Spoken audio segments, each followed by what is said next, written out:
What if I told you that two of the biggest names in gospel music and faith, Kirk Franklin and Bishop T.D. Jakes, might have been quietly at odds behind the scenes for years?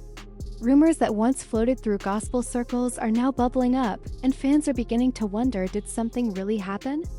We're talking low-key interviews, awkward glances at public events, and now even explosive reactions from people in their inner circles. You'll want to stick around, because what we're uncovering could completely shift how you view the gospel world. In gospel music and ministry, few names shine brighter than Kirk Franklin and Bishop T.D. Jakes. Kirk, the groundbreaking gospel icon who reshaped the sound of church music, and Bishop Jakes, one of the most commanding spiritual leaders of our time. On the surface, they looked like the perfect allies. They've shared stages, spoken respectfully of each other in interviews, and stood as the modern face of Black Christian leadership. But lately, something's felt different. Fans and insiders have started picking up on subtle changes. Social media posts that used to tag each other now strangely quiet. Interviews once filled with praise suddenly missing or distant. And recently, people close to them, insiders in the gospel world, have begun leaking subtle but revealing details. Details that suggest a private falling out may have happened. One neither of them is ready to address publicly, at least, not yet. In this deep dive, we're piecing the clues together, from event footage to podcast soundbites, artist reactions, and exclusive behind-the-scenes chatter you won't find elsewhere. Did Kirk Franklin challenge Bishop Jakes' authority within the faith space? Did Jakes pull back from their connection over something Kirk may have said or done?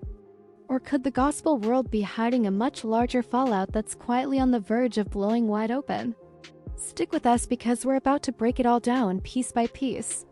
You won't believe what's been brewing silently under the surface, and it only gets deeper from here. But before we explore what possibly went wrong, we have to understand what made this connection so powerful to begin with.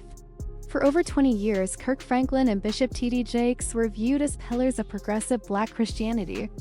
Kirk redefined gospel music, merging traditional church roots with hip-hop, R&B, and soul. He brought millions of young people back into the faith through chart toppers like Stomp, Imagine Me, and Looking for You. He wasn't just a gospel musician, he was a movement, boldly spiritual, proudly urban.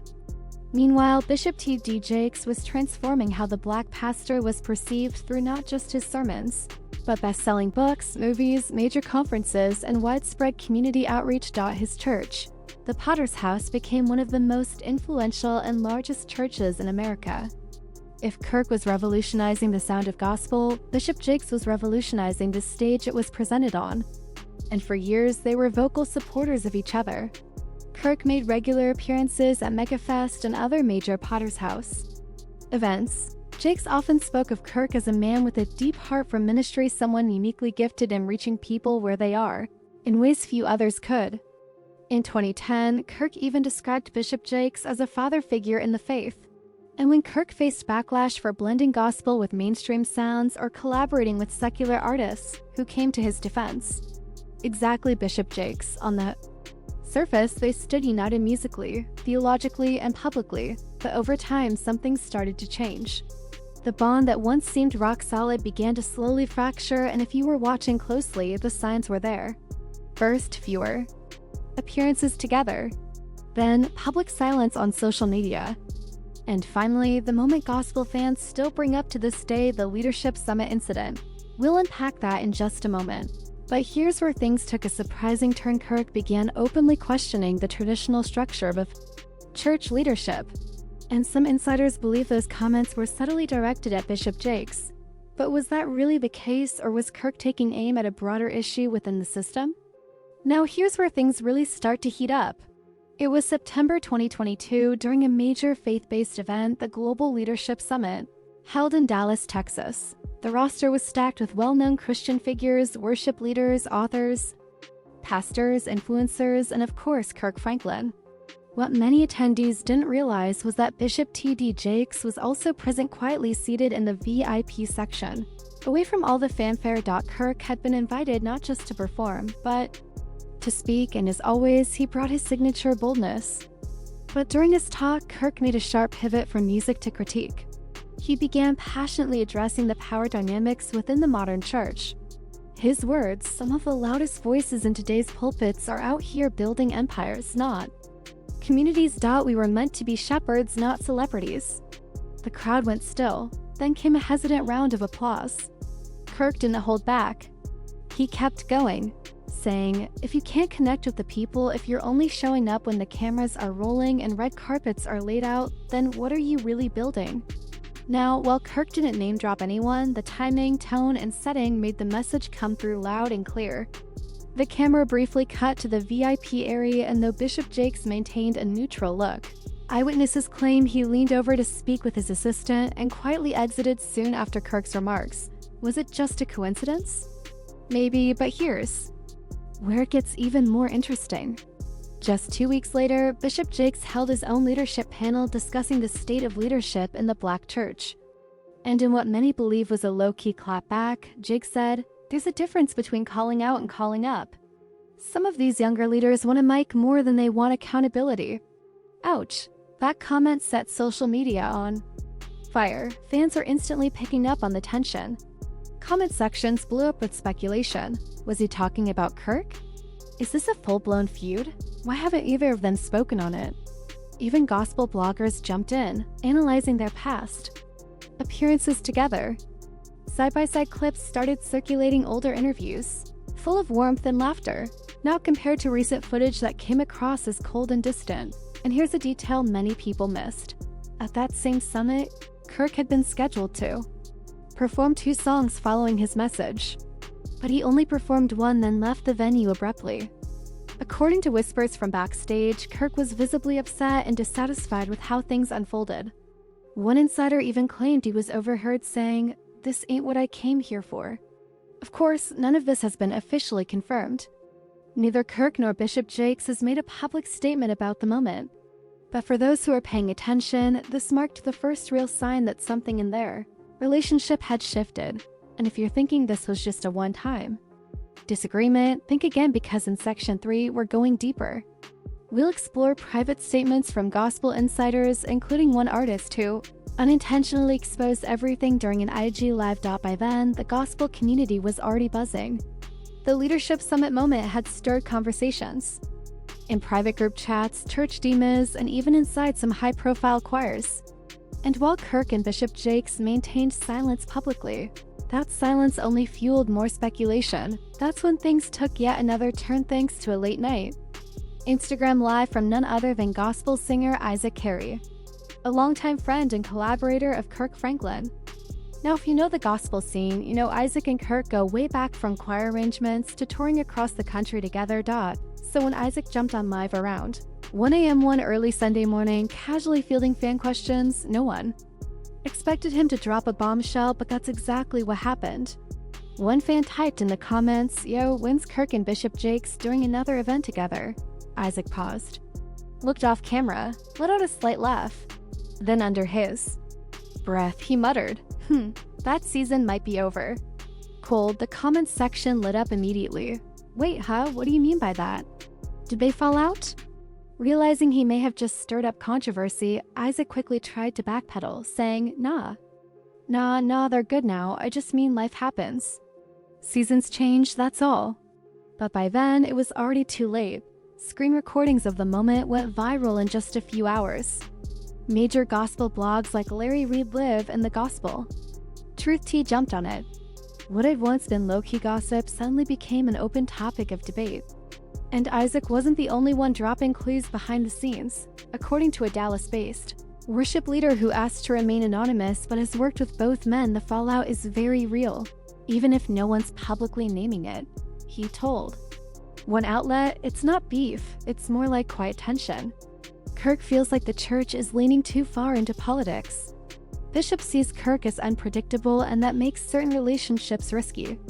They still have mutual respect, but it's not like it was." One gospel vocalist who's done backup on several of Kirk's tours took it even further. "We all know something changed. No more Potter's House invites. No more pulpit shoutouts from Jakes. It's chilly out here." And it doesn't stop there. Things got messy. Some fans believe that Kirk's recent bet awards performance where he delivered a spoken-word piece about wounded churches and abandoned believers was yet another subtle shot. Behind him, a stained glass window slowly cracked as he shouted, "The church has failed us before, but I will not fail you now." Powerful, but also to some very pointed. Especially given that earlier the same week, Bishop Jakes had made headlines for holding a closed-door meeting with several high-profile pastors and political figures. The move drew backlash from younger faith leaders who felt pushed out and unheard. So, was Kirk calling Jakes out again? Was he using the BET platform to challenge the establishment? And then came the kicker. Just days after the BET Awards aired, Bishop Jakes took to X, formerly Twitter, and posted a cryptic message. "When applause becomes your addiction, ministry becomes your performance. No tags, no names."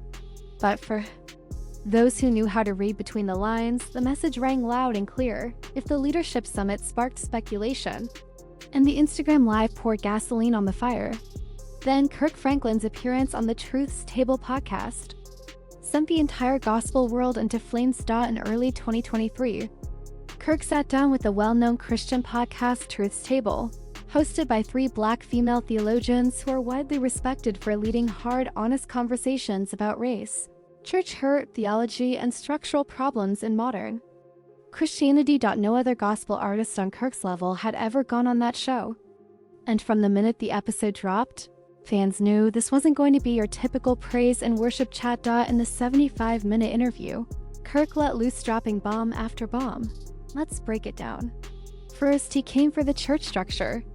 "The institution of the church," he said, "has lost its integrity in many spaces. It's protecting power more than people." He didn't name anyone specifically, but listeners immediately picked up the subtext. In gospel circles, when you talk about megachurch power and politics, most folks think of one person, Bishop T.D. Jakes. Then came the real gut punch. "There are pastors I looked up to for years," Kirk said, "and now I watch them play political games from the pulpit, endorsing systems that keep our people oppressed. That's not ministry. That's manipulation."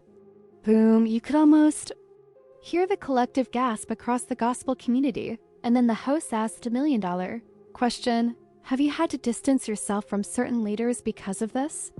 Kirk's reply: "Let's just say, I've learned that silence from some folks speaks louder than support." Y'all, that was the moment. That one quote triggered a storm of reactions across the internet. Instagram Reels, TikToks, YouTube breakdowns. People started trying to decode exactly who he was referring to, and most of the arrows pointed directly at Bishop T.D. Jakes. Why? Because in recent years, Jakes has increasingly been seen aligning with more conservative voices and platforms, especially during key election cycles. He had recently held private meetings with top-tier political leaders, an action that drew sharp criticism from younger Christians who felt it lacked transparency. But perhaps most controversially, Bishop Jakes never publicly defended Kirk during the storm of backlash that followed the leak of his private phone call with his estranged son. For many fans, that was the breaking point. How could a man who once referred to Kirk as a spiritual son remain silent during one of his most publicly painful moments? Gospel artists respond. After the Truth's Table podcast episode dropped, a number of gospel artists and influencers responded without naming names, but their tone said everything. Jonathan McReynolds, in a now-deleted Instagram story, wrote, "We can't preach kingdom and build empires at the same time." Jackie Hill Perry reposted a clip from Kirk's interview with the caption, "Let the church be the church, not a political stage." Even Cease Winans, who typically stays far away from controversy, shared a cryptic post. "God is not in confusion." And just when it seemed things couldn't get more suspicious, the episode of Kirk's podcast appearance vanished. Within a week, it had quietly been taken down from multiple streaming platforms. No explanation, no statement, no heads up. Some fans speculated that Bishop Jakes, or perhaps one of his high-powered media partners, might have stepped in behind the scenes. Others suggested Kirk may have asked for it to be removed in an effort to calm things down. Either way, it disappeared, adding yet another layer of intrigue to an already complicated situation. But here's where it cuts even deeper. At this point, the timeline of tension between Kirk Franklin and Bishop T.D. Jakes is becoming impossible to ignore. From the pivotal leadership summit moment to subtle shots fired online, To that podcast episode that rocked the entire gospel world, something has clearly changed. But here's what most people aren't seeing. This isn't just a personal disagreement, it's a full-blown generational and theological clash happening in plain view. At the heart of it all, this conflict is about where the Black church is headed and who gets to define that future. Let's unpack it. Kirk Franklin, the voice of a disrupted generation. Kirk isn't just a gospel artist anymore. He's evolved into a cultural theologian, someone speaking directly to a generation that feels deeply wounded by religion, but still longing for God. Lately, Kirk has been using every platform available, interviews, live shows, and social media to challenge church abuse, spiritual manipulation, and toxic leadership. He talks openly about mental health, father wounds, and sexual trauma in the church. He's criticized the way megachurches have become corporate brands, while remaining silent on systemic poverty and police violence. He embraces discussions around deconstruction, a term older leaders often reject or fear. His core message: if your church can't sit with the broken, it's not the church Jesus built. That message hits home for younger believers. But to many older leaders, Kirk's raw and disruptive approach feels like rebellion, maybe even a threat. Bishop T.D. Jakes, guardian of the traditional church model. Let's be clear, Bishop Jakes is no small figure. He's a spiritual heavyweight who has inspired millions and poured into communities for decades. From championing prison reform to feeding families and launching women's empowerment movements, his contributions are enormous. But in more recent years, Jakes has been facing new waves of criticism. He's been called out for getting too close to political power, for being disconnected from current issues, and for staying largely silent on things like police brutality and racial injustice, even as his influence stretches into Hollywood and global media. He's also been reluctant to engage publicly on topics like LGBTQ inclusion, mental health, or the church's own history of harm. And while many still see him as a spiritual father, critics argue that his ministry today feels institutionally safe, more concerned with protecting status and reach than confronting injustice head-on when vision collides. This is the deeper conflict. Two radically different visions of what kingdom leadership should be. Kirk champions a people-first gospel, raw, vulnerable, grounded in real stories. One where transparency, truth-telling, and music are more powerful than tradition and titles. Bishop Jakes still stands firm in his belief in order, structure, and legacy, where spiritual authority flows from the top down and institutions are safeguarded. That tension reached a boiling point recently when Bishop Jakes made a statement in one of his sermons that many interpreted as subtle shade. In a world where everyone wants a platform, he said, few are willing to be planted. He continued saying, we're raising a generation of influencers who aren't rooted in the word, and when storms hit, they crumble. Fans didn't take long to connect the dots. Meanwhile, Kirk Franklin was busy sharing photos from skate parks, group homes, and recovery centers, often captioning them with, "This is my church." Two spiritual giants, two massive followings, two completely different missions, and now the gospel industry itself appears to be splitting down that very line. Industry response: some gospel artists have quietly picked a side. Acts like Maverick City Music, Doe, and Tasha Cobbs Leonard have leaned heavily into Kirk's lane, raw, vulnerable worship blended with fearless social commentary. Meanwhile, artists still closely linked to the Potter's House like Paula White and Yamar Jones continue to align with Bishop Jakes' more polished and traditional model of ministry. Even industry producers are beginning to notice the divide. One insider told Gospel City magazine, there's a quiet shift happening. Kirk's model scares the industry because it's unpredictable, but it's real. It's connecting. The church has lost touch. Meanwhile, Jake's model is safe, but younger people are starting to check out. So what does this mean going forward? Many believe this quiet standoff between Kirk and Bishop Jakes is not just about ego or even theology. It's about where the Black church is heading next. Who will lead it? What will it look like? Will it continue to center around platforms, titles, and stage lights? Or will it evolve into something raw, vulnerable, and real, a movement led by flawed yet fearless people who dare to call out the very systems that once empowered them? We've laid it all out, from Kirk Franklin's bold challenges to the modern church to Bishop T.D. Jakes' unwavering silence. From public reactions and subtle social media tension to the IG Leaf Slip Up, the mysteriously removed podcast episode and the ripple effect shaking up the entire gospel industry. What started as backroom whispers has grown into a silent storm shaking the soul of Black Christianity. And make no mistake, this isn't just about two men. This is about a spiritual turning point. It's about a generation that's no longer content with the surface level performance of church culture, the lights, the claps, the show.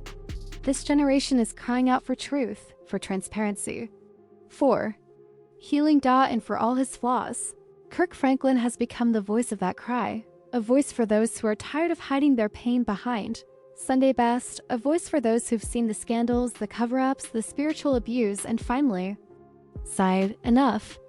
At the same time, Bishop T.D. Jakes still stands as a towering symbol of tradition, legacy, and structure. A man who's carried countless people, built generational platforms, and changed lives with his message. But now those two worlds are colliding, and the real question is, can the church carry both fire and foundation? Can truth and tradition coexist? Can authority and authenticity share the same space? And if these two giants once united in the faith are now divided in silence, what does that mean for the rest of us? You watching are a part of this moment, whether you stand with Team Kirk, Team Jakes, or find yourself somewhere in the middle, just trying to make sense of it all. Your voice matters, because this isn't just gossip. This is history unfolding. So now we want to hear from you. Do you think Kirk Franklin and Bishop T.D. Jakes are at odds? Was Kirk right to call out the church, or did he take it too far? Is the gospel industry on the verge of a full-blown reset? Let us know what you think in the comments. And if you made it all the way to the end, thank you. Be sure to like this video, drop your thoughts in the comments, share this with someone who needs to hear it, and of course, subscribe for more deep dives into the untold stories behind gospel, faith, and fame. Because here on this channel we don't just spill the tea, we search for the truth beneath it.